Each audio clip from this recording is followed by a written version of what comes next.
tough and how they go after the extra possessions on the glass. So obviously it's big for you guys to rebound all the time, but probably a added emphasis this go around. No, definitely.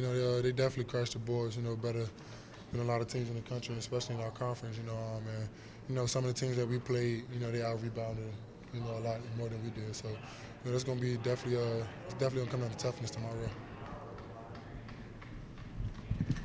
That's what they're really good at. It's not necessarily, he's getting the rebounds, putting it back up. Is that kind of how you see it? I mean, you guys got to block these guys out when they shoot it. Yeah. We see that with every opponent, but luckily we came up short a couple games this year, out rebounding another team. But they are a very good 50-50 team, and the game is going to come down to that. It's going to be a man game tomorrow, and whoever wins most of the 50-50 balls, and that's who will have a better chance to win the game tomorrow. Have you watched them play much? Is that team you pay attention to a little bit more because of where they're at and the proximity and everything? Well, yeah, definitely.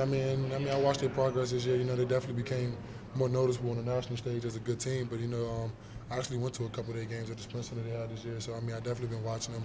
I feel that we're more prepared. We've been practicing hard. And like I said, once again, it's not going to come down to scouting report, none of that stuff. It's just going to be a man's game tomorrow. Thomas, when you know you're going up against a team that rebounds well, does that put up your antenna a little bit more? That you have to go after the boards, and you and your teammates as well. Yeah. Well, if you're asking me personally, It's a challenge. It's definitely a challenge, but that's my forte. That's what I live off. So if it's coming down to rebounding, then I'll take the challenge. What's the difference in a team like this that had Pullman last year? Just one star that kind of stood out. When you got a team that there's this many maybe not so big names, does that make them a little more dangerous? Yeah, definitely. That makes them more dangerous. They're more of one now. They're not dependent on one person to go score for them. Now it's more of an equal opportunity thing.